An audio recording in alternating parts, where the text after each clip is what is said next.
جن سے کرب کا اظہار ہوتا تھا۔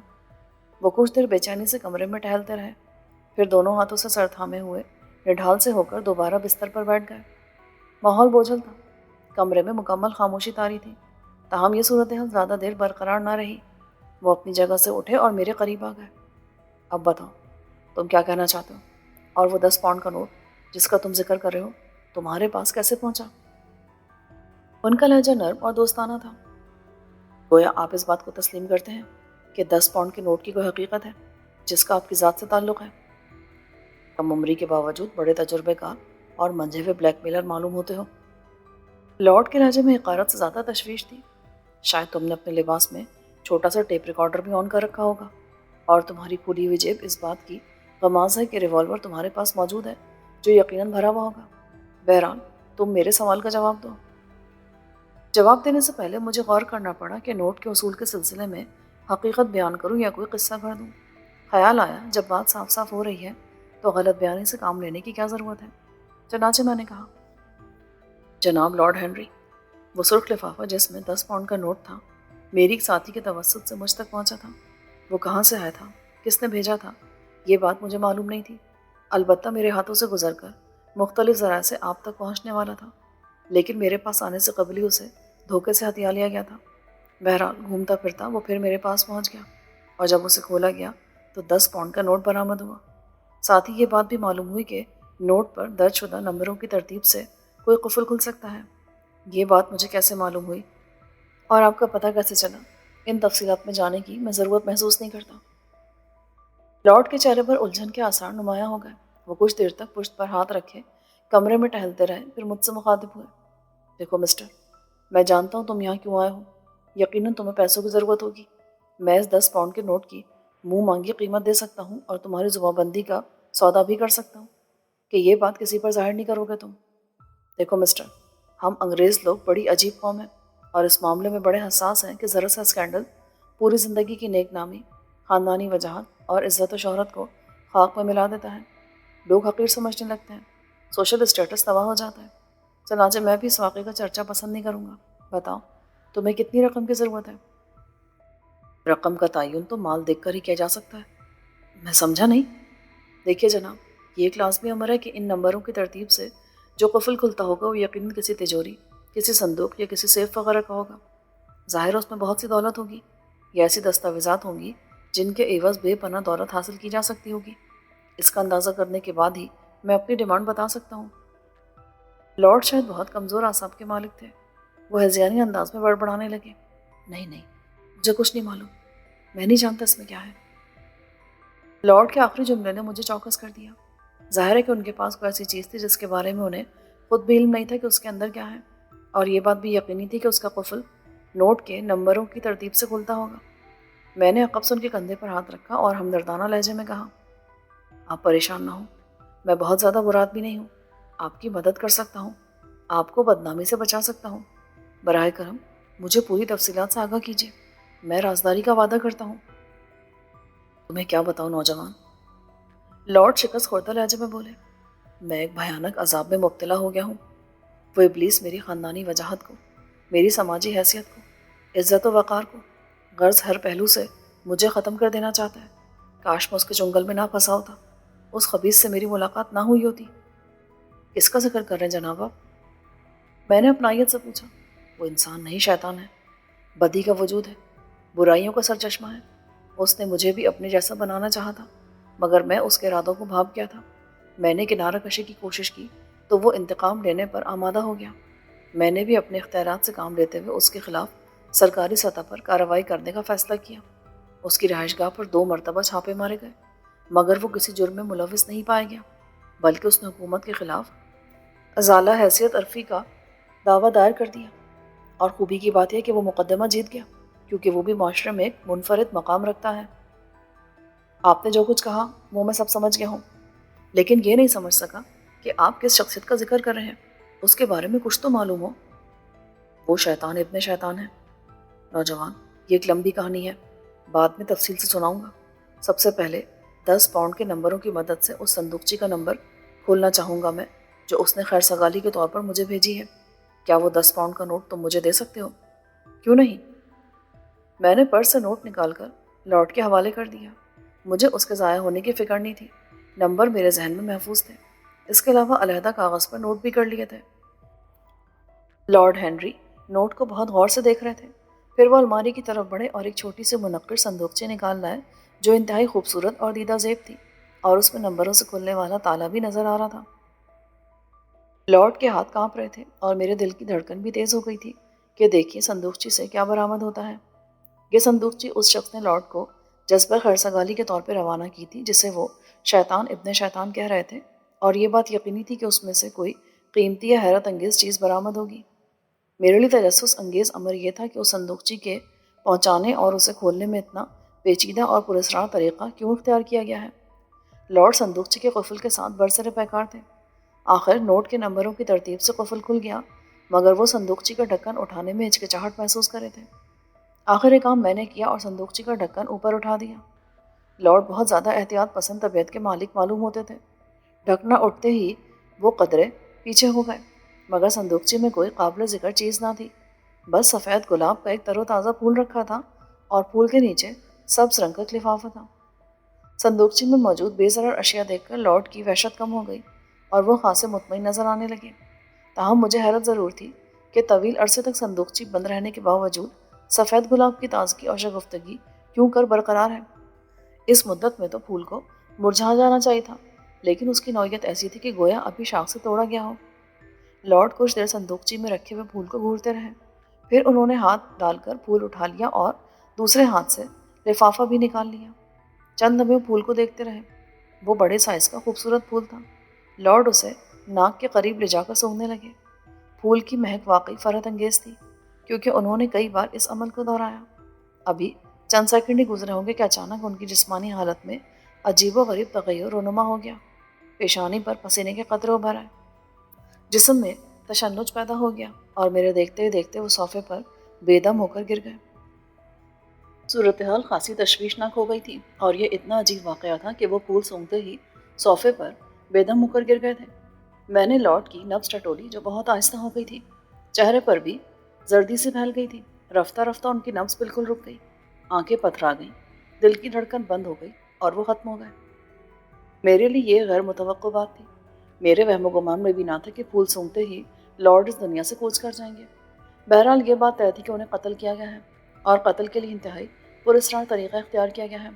صندوقچی سی غش سے لارڈ کو بھیجی گئی تھی، اور وہ پھول کا خیال آتے ہی میں اس طرف متوجہ ہو گیا اور بغور سفید گلاب کا جائزہ لینے لگا۔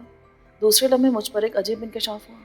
در حقیقت وہ پلاسٹک کا پھول تھا، اور اس امر میں بھی کوئی شبہ نہیں تھا کہ اسے انتہائی مہلک اور سریع الاثر زہر میں بسایا گیا یا ڈبویا گیا تھا، جس کے سونگھنے سے فی الفور موت واقع ہو سکتی تھی۔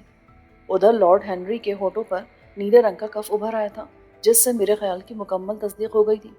مگر سوال یہ تھا کہ لارڈ جیسے معزز، بے ضرر اور سیاسی شخصیت کے حامل انسان کی کسی سے کیا دشمنی ہو سکتی تھی؟ آیا ان کی کسی سے دشمنی تھی اور یہ ذاتی نوعیت کا فعل تھا، یا ان کی ہلاکت میں سیاسی مقاصد کار فرما تھے؟